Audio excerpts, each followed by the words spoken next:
When you do get an exceptional battle, Hastings would be the one, Mons of Bavelle. At Mons of Bavelle, we have great descriptions that after several hours of battle, they are not only fatigued enough that they are that the warriors are kneeling down, trying to catch their breath, but they also have had no water. They're actually sucking on the hilts of their swords, trying to get water out of the sweat that they put into the sword hilt. So there's a lot of things that are going on. I think Cliff's absolutely right about the tension. There's also a tension and anticipation of waiting. This is a sporting activity where death is going to ensue, and or possibly ensue. Even if you think you're going to be, so pretend you're on a football field or wherever, a lacrosse field or whatever you played that was physically in contact, and then think, well, maybe I would have died because they're carrying swords as well as the armor that they're wearing. I think that all of this has to be taken into consideration, but I don't think it gives any. What it does do is it hurts the man who's moving. And I wrote a whole book on the fact that I think these early 14th century battles are decided by the individual who stays put and draws the others in. And that accounts for battles that are infantry battles on infantry like Culloden Hill, as well as it accounts for cavalry charges as in Cressy.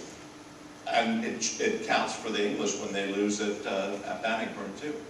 And I agree that the tactical defensive is a huge advantage in these battles, and that it is another necessary cause for the English victory. Had they not been able to stay on the tactical defensive, they would not have won this fight. No.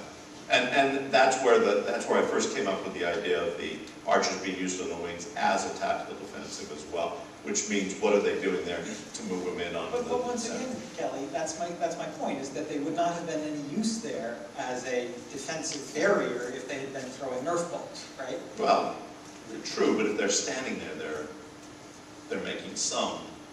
If you cut off your flanks, you cut off your flanks. Come on, Kelly. I mean, if you're throwing Nerf balls, the fact that you're standing well, there will only last until they get to you with the swords.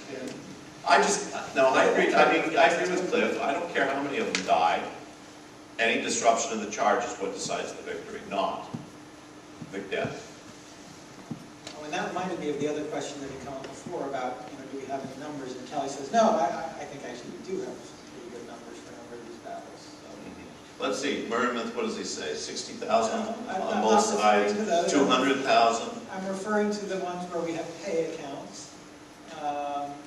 But in Agincourt? No, in Agincourt we don't. But I think there we have about 10 chronicles that mutually agree with each other and that give a figure that is very reasonable and that is much smaller than the number that we do have the pay account for earlier in the I'm being unfair. Cliff is involved in another debate with another scholar on the numbers at Agincourt. And if you read, we were both quoted in the New York Times, and they asked me where I stood, and I said, I could care less one way or another. Because I said it really didn't help me to understand the battle all that well. Because I still think that Cliff's right that there's a larger number of French than English, which is what Grant Curry does not want to see. And it occurs to me that that one of the real uses of the archers, I think, would be actually to force the French from making a flanking movement. I'm sorry, I couldn't quite hear what you're saying. I think that, in my opinion, longbows would be terrible killing weapons, but they're great for concentrating people where you want them. Because they're very annoying. It's very annoying to have that stuff bouncing off you, I'd imagine. And also, I would say too that I think there's a very telling line there from Walsingham that talks about that the leading horses were scattered. And I think that probably a far better use for a longbow is as a horse wounding machine than a person killing machine. And so basically, if you could get the French constrained in a small, narrow pit, and you get them off their horses, you've really done the one thing you can do to make your numbers even. And but that's enough explanation. I agree with you that their longbows are much more effective against horses than they are against men. At Agincourt, though, it's only a very small proportion of the French who attack on horseback. They're immediately scattered. Then the vast majority of the French attack on foot and are crushingly defeated. With massive casualties, despite the fact that they vastly outnumber the English. Of course. Well, and the English killed some of those Frenchmen 5 or 6 times if you read their accounts of it. So. Well, and the field has gotten more and more muddy now because the horses have trampled over it, and it's clear in the chronicles that the French are not getting not getting it pretty. The thing about the flank, Agincourt is the one battle where there is one archaeologist who says that the battle at Agincourt may be fought differently because we can't find any archaeological evidence. He just happens to have done some of the digging there. But if it is where, and I agree with Cliff, then what Henry has done is he's placed his archers all the way to the woods. Now, that means you can't flank them. You have to go through them. The whole idea of flanking someone is going around, as Boucicaut planned, but you can't. You've got to go in there. So archers are placed out to the woods. Now, Cressy, if we don't know the battlefield, it might be a little bit more understandable. But if he is holding them in the woods and in the cornfields to come out, that may indicate that he thinks that they might get flanked.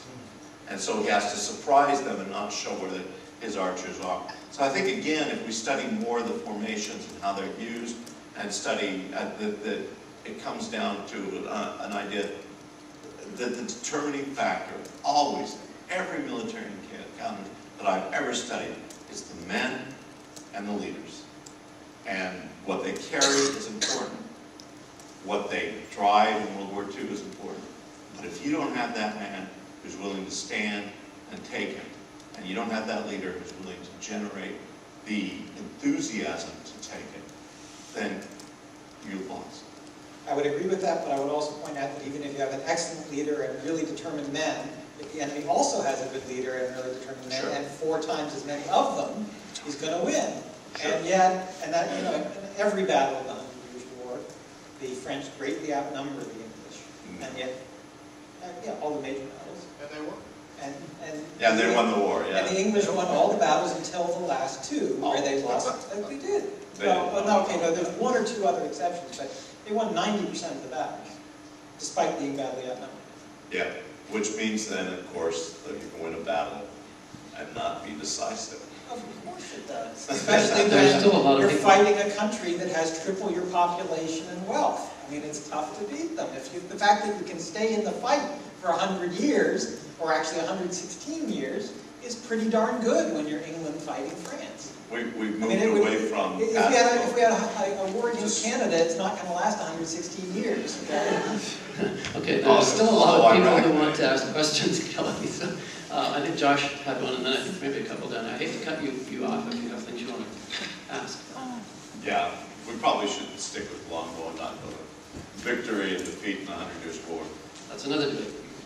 All right, my question is for Dr. DeVries. Yes. You had said that the number of English longbowmen in use was relatively small? For mercenaries. Oh, all right. Largely, in the 100 Years' War, would that still be true? No, although it does decline. I mean, there's clearly evidence in the 15th century. By the time we get into, the Wars of the Roses in the 16th century, the number of archers that can be recruited are relatively small in comparison to the early 14th century.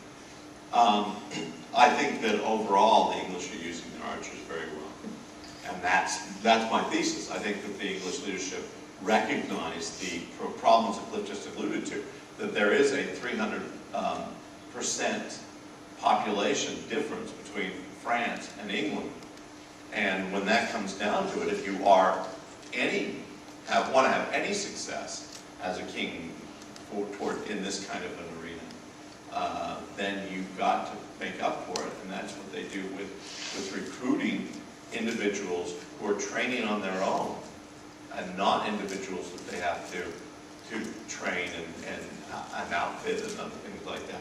I think that this, I would say, Cliff has done an incredible job in depicting Edward III's military leadership in his books on Edward III, and I have no doubt about that. I think Henry V was an extremely good leader. I think that Richard II was dreadful, and that Henry VI was dreadful. Not as military leaders, because both of them were back in London, but the leadership that was not royal under those circumstances is when